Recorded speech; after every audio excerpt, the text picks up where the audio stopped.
अस्सलाम वालेकुम, welcome to my channel. आज हम आर्टिफिशियल इंटेलिजेंस के कोर्स में डिस्कस करेंगे फर्स्ट ऑर्डर लॉजिक को। फर्स्ट ऑर्डर लॉजिक दरअसल इसलिए यूज़ होता है क्योंकि अगर हम इसको कंपेयर करें प्रेपोजिशनल लॉजिक से, प्रेपोजिशनल लॉजिक में हमारे पास दो स्टेटमेंट्स होती थी जिनके अंदर हम कनेक्टिविटीज़ को यूज़ करते थे और फिर हम उनको सिम्बॉलिकली लिखते थे या उनका हम ट्रुथ टेबल बनाते थे। लेकिन जब हमारे पास चीज़ें आ जाती हैं ना, कुछ सिंगल सेंटेंस हो जाए या किसी चीज़ों के दरमियान कंपैरिजन करके या उनका रिलेशनशिप हो किसी एक दूसरे के साथ, किसी सेंटेंस के अंदर या किसी स्टेटमेंट के अंदर, तो तब हम यूज़ करते हैं फर्स्ट ऑर्डर लॉजिक को। इसको हम प्रेडिकेट लॉजिक भी कहते हैं। प्रेडिकेट का मतलब होता है पेश गोई करना, ठीक है। अब हमें वो जो कोई स्टेटमेंट दी गई है, अब हमने उसको इस तरीके से लिखना है कि हम उसको प्रेडिकेट करें, पेश गोई करें कि ये इसमें ये सारी बात हो रही है, ठीक है, इसमें ये पॉसिबिलिटी है ये बात होने की।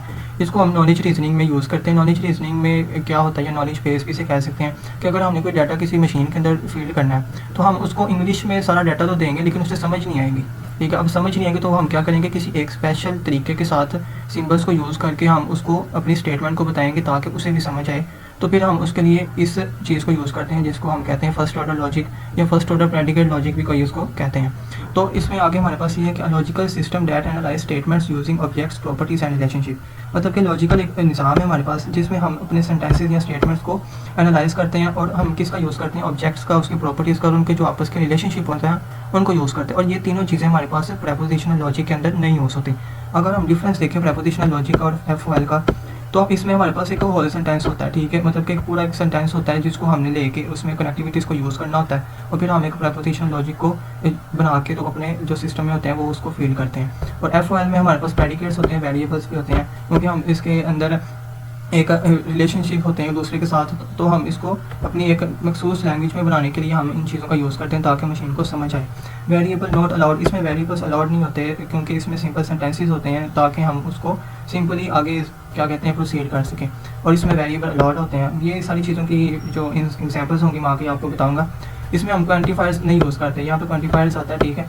क्वांटिफायर्स नहीं यूज़ होते। क्वांटिफायर्स मतलब कि वो एक मिकदार को बयान करने की जो चीज़ें होती हैं ना, मतलब कि वो कम है या ज़्यादा है, वो सारे हैं या थोड़े हैं, वो इनको हवाले से हम कहते हैं क्वांटिफायर्स। तो इसमें हम क्वांटिफायर्स को यूज़ नहीं करते। इसमें हम क्वांटिफायर्स को यूज़ करते हैं जिसमें हमारे पास एक यूनिवर्सल होता है और एक एक्सिस्टेंशियल होता है। ये हमारे पास होता है ओवरऑल के लिए, मतलब कि ऑल के लिए, और ये होता है हमारे पास किसी थोड़ी सी मिकदार के लिए। ये लिमिटेड होता है, मतलब कि इसमें सिर्फ एक ही कोई सेंटेंस दिया हमने, सिर्फ उसके अकॉर्डिंग ही रह के उसको हमने लॉजिकल बनाना होता है। लेकिन ये हमारे पास मोर एक्सपेंसिव होता है as compare to prepositional logic के, क्योंकि इसमें हमारे पास ऑब्जेक्टिव्स भी आ जाते हैं, इसके फंक्शंस भी होते हैं और इसमें रिलेशनशिप्स भी होते हैं जो सेंटेंसेस के दरमियान शो किए जाते हैं। मिसाल के तौर पर हमारे पास यहाँ पर एग्जांपल है, if it is raining then the ground is wet. मतलब कि इफ़ इट इज़ रेनिंग आ गया, इट इज़ रेनिंग को हम ऐसे कंसीडर कर लेते हैं पी, और द ग्राउंड इज़ वेट को हम कंसीडर कर लेते हैं क्यू, ठीक है। तो हम इसको प्रेपोजिशनल लॉजिक में लिखेंगे तो हम इस तरह लिखेंगे पी इम्प्लाइज क्यू, ठीक है। ये हमारा हो जाएगा प्रेपोजिशनल लॉजिक में। लेकिन अगर हम इसको एफओएल में लिखें तो एफओएल में हम क्या करते हैं, इफ़ इट इज़ रेनिंग, अब इट क्या है, यहाँ पर रेन है, तो हम रेन को एज अ वेरिएबल लेंगे एक्स, ठीक है। Then the ground is wet, और देन द ग्राउंड जो है वो हम इसको सेकंड वेरिएबल लेंगे जो कि है वाई।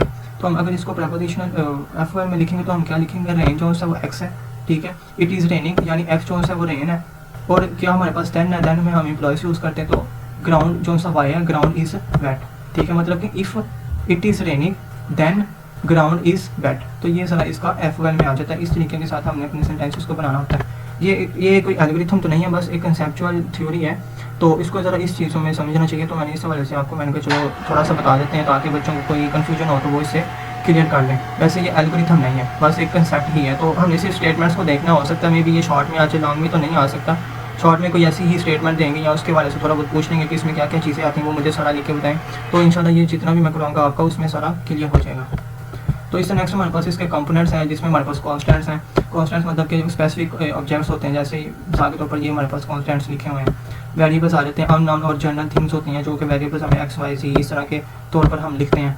प्रेडिकेट्स आ जाते हैं, function that return true and false, मतलब कि वो फंक्शंस होते हैं जो हमें ट्रू या फॉल्स क्या कहते हैं रिटर्न करवाते हैं, और उनके जो प्रॉपर्टीज़ होती हैं और रिलेशनशिप्स होते हैं ना, उनके अकॉर्डिंग हमें आंसर देता है ट्रू और फॉल्स का यूज़ करते हुए। मसलन कि हमारे पास ये फंक्शन है स्टूडेंट, यानी अली इज़ अ स्टूडेंट, ठीक है। इसका मतलब ये अली इज़ अ स्टूडेंट, और इसमें हमारे पास क्या लव एक प्रेडिकेट है, इसके अंदर हमारे पास अली दिया गया, पिज़्ज़ा दिया गया, तो इसका क्या मतलब होगा, अली लव्स पिज़्ज़ा। मतलब कि ये जो पहले वाला होता है ना, ये हमारे पास पहले आता है और इसका जो लिंक होता है वो प्रेडिकेट के साथ होता है, ठीक है। और ये हमारे पास क्या होता है, एक ऑब्जेक्टिव होता है, मतलब कि एक तो ये सब्जेक्टिव ये हो गया और ये हो गया ऑब्जेक्टिव, और ये हमारे पास क्या हो गया, लव क्या हो गया, वर्ब हो गया। तो क्या करता है कि अली जो है वो पिज़्ज़ा को पसंद करता है, मतलब कि अली लव्स पिज़्ज़ा। तो इस तरह हम इसमें चीज़ों को क्रिएट करते हैं। फंक्शन में हम देखें कि हमारे पास हम किसी ऑब्जेक्ट का क्या करते हैं, उसके फंक्शन को डिफाइन करते हैं, जैसे एक्स का स्क्वायर, ठीक है, या स्क्वायर ऑफ एक्स अगर इंग्लिश में कहें तो इस तरह ये फंक्शन बन जाता है। इसमें कनेक्टिविटीज़ हमारे पास वही यूज़ होते हैं जो हमने प्रेपोजिशनल लॉजिक में यूज़ की थी। एंड ऑपरेटर थी और इम्प्लॉयशन सी जिसको नॉट कहते हैं, टिल्ड जिसको हम नॉट कहते हैं। इम्प्लॉयज़ के लिए हम इफ़ दैन यूज़ करते हैं, और इफ़ एंड ओनली के लिए हम ये यूज़ करते हैं बाई कंडीशनल। तो अगर हम इसको एज अ एग्जांपल देखें तो हमारे पास यहाँ बनता है x is a male student, मतलब कि एक्स को ये एक ऑब्जेक्ट है या एंटिटी है, ठीक है, जिसको हमने एक उसमें लिखना है, एफ वर्ड की सूरत में लिखना है।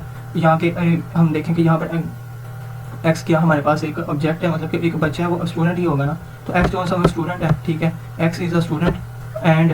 एंड हम इसलिए लगाएंगे क्योंकि इसमें हमारे पास एक कनेक्टिविटी आ रही है किसी एक दूसरे चीज़ के साथ। एंड मेल जो सा वो स्टूडेंट है, मतलब कि एक्स इज़ अ स्टूडेंट, ठीक है, या हम कहेंगे एक्स जो सा वो एक स्टूडेंट है और x is a male student, ठीक है, क्योंकि एक्स जो सा हमारे पास यहाँ पर एक स्टूडेंट कंसीडर किया गया, तो इसका हमारे पास मेल के साथ एक रिलेशनशिप बना है। तो इस हवाले से हमने क्या किया, इसको यूज़ किया यहाँ पे। फिर इसी तरह हमने टीचर को देखा, यहाँ पर लिखा हुआ हमारे पास नॉट, तो हम क्या करेंगे, एक x is not a teacher. अब एक्स का यहाँ पर हमारे पास मतलब है कोई भी एक इंसान हो सकता है, मतलब कि यहाँ पर अली ले लें, Ali is not a teacher. X की जगह एक हमने कोई अगर कोई हम नाम ले लेते हैं किसी का, तो हमारे पास क्या हो जाएगा, यहाँ पर अली हो जाएगा। लेकिन हमने यहाँ पर वेरिएबल्स को यूज़ करना होता है, तो हम यहाँ पर इस तरह यूज़ करेंगे ताकि हमारी मशीन को भी समझ आए। इससे नेक्स्ट हमारे पास इसके क्वांटिफायर्स आ जाते हैं। क्वांटिफायर्स हमारे पास दो तरह के होते हैं, एक यूनिवर्सल, एक एक्सिस्टेंशियल। इनका मतलब होता है, यूनिवर्सल का मतलब है कि फॉर ऑल, मतलब कि जितने भी उन सब के लिए, और एक्सिस्टेंशियल का मतलब होता है कि देयर एग्जिस्ट, मतलब कि थोड़ी सी मिकदार में, मतलब कि ओवरऑल नहीं, एक पूरा सेट दिया गया ना, ठीक है, उसका पूरा सा हिस्सा जो उनसे सब सेट, वो हमारे पास क्या कहलाएगा, एक्सिस्टेंशियल कहलाएगा, ठीक है। ये सीन है इसके अंदर। अगर हम इसी एग्जाम्पल लें, इसमें हमारे पास आ जाती है एवरी स्टूडेंट स्टडीज़। अब हमने क्या करना है, एवरी का मतलब क्या है हमारे पास, आल, तो आल को हम क्या कंसिडर करेंगे, यूनिवर्सल। और स्टूडेंट हमारे पास क्या दिया गया, एक हमारे पास ऑब्जेक्ट है जिसको हमने एज अ वेरिएबल लिया एक्स।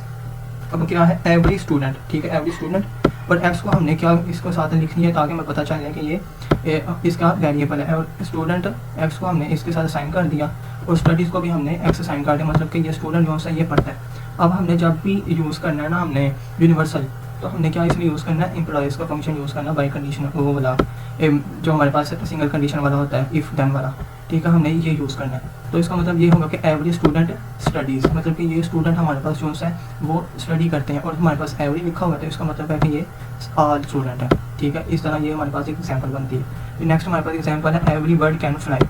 अब एवरी जो है हमारे पास इसमें ओवरऑल यूज़ हो रहा ऑल आएगा, और बर्ड जो है उसको हमने एज अ वेरिएबल क्या कंसीडर किया, वाई, मतलब कि हमने बर्ड को वाई कंसीडर किया, और ऑल बर्ड्स यानी ऑल बर्ड्स, ठीक है। और इसमें हमने यूज़ किया एम्प्लॉयज़ का फंक्शन, और हमने कैन फ्लाई को लिख दिया आगे एज अ प्रेडिकेट के तौर पर कि हमारे पास जो ऑल जो हमारे पास है ना बर्ड्स वो उड़ सकते हैं, ठीक है। नेक्स्ट हमारे पास इसकी एग्जांपल आ जाती है एक्सिस्टेंशियल की। इसने लिखा हुआ है देयर इज़ वन डॉक्टर, मतलब कि यहाँ एक कोई डॉक्टर है, ठीक है, यहाँ कोई एक डॉक्टर है, मतलब कि सारे डॉक्टर में से किसी एक को उसने चुना है। तो इसमें क्या होगा, हमारे पास हमने एक्सिस्टेंशियल का लिखा मतलब कि वन, ठीक है, और एक्स जो सा हमारे पास वेरिएबल कंसीडर किया डॉक्टर के लिए, तो हम क्या करेंगे, देयर इज़ अ डॉक्टर, मतलब कि किसी कोई एक बड़े से ग्रुप में से कोई एक डॉक्टर है यहाँ पे। तो इस तरह हम इसको ऐसे बना के लिख सकते हैं। बस आपने इसकी थोड़ा बहुत समझ लेना कि ये किस तरह बनते हैं, बाकी इसमें काफ़ी कोई डिटेल नहीं है कि जिसको आपने समझना हो, बस इसके कंपोनेंट्स देख लें क्या क्या इसमें यूज़ होता है।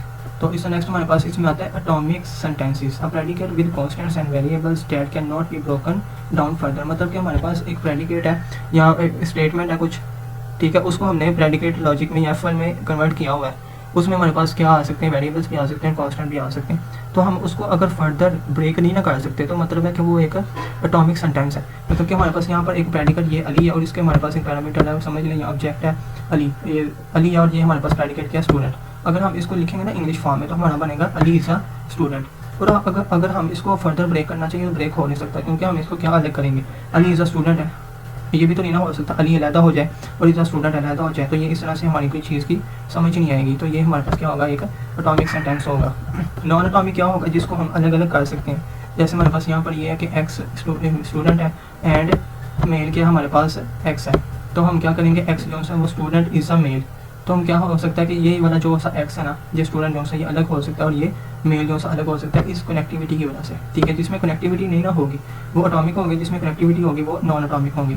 अब सिंटैक्स की बात करें, सिंटैक्स में होता है रूल्स फॉर कंस्ट्रक्टिंग सेंटेंसेस, मतलब कि हमारे पास सेंटेंस दिए गए हैं ना, इस तरह का सिंपल इंग्लिश में सेंटेंस दिया गया है, हमने इसको जब F1 में लिखना है तो ये हमारे पास सिंटैक्स बन जाएगा। मतलब कि आर स्टूडेंट्स जो से हैं वो स्टडीज़ करते हैं, ठीक है, पढ़ते हैं, ये हमारे पास एक सेंटेंस बना है F12 को बनाने के लिए। और ये जो सा हमारे पास बना हुआ ना स्टूडेंट एम्प्लॉयज़ एक्स, इसकी कोई हमारे पास कंडीशन ही नहीं बन रही है, यहाँ कोई वैलिड ही नहीं है कि समझ नहीं आ रही है क्या है। मतलब कि स्टूडेंट एम्प्लॉयज़ एक्स, मतलब कि इफ़ स्टूडेंट देन एक्स, इसका ये मतलब बना है, तो ये हमारे पास क्या होगी, गलत कंडीशन होगी, और ये हमारे पास सही कंडीशन है जो कि सिंटैक्स को वैलिड कर रही है।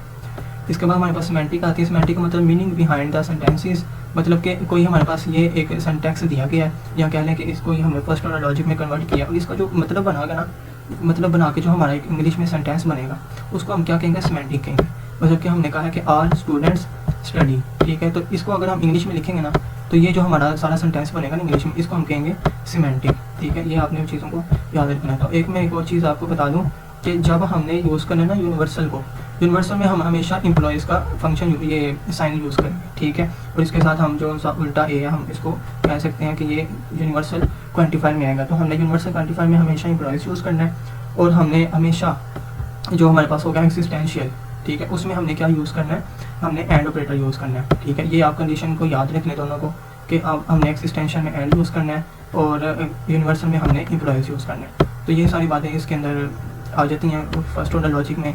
तो इससे फर्दर इंशाल्लाह अगर हम इसके फर्दर टॉपिक्स बनते हैं तो हम उसको भी लेके चलेंगे। तो अगर आप चैनल को सब्सक्राइब करते हैं और अपने बेल आइकन क्लिक करते हैं तो आपको इसकी फर्दर अपडेट्स मिलती रहेंगी जो मैं लेक्चर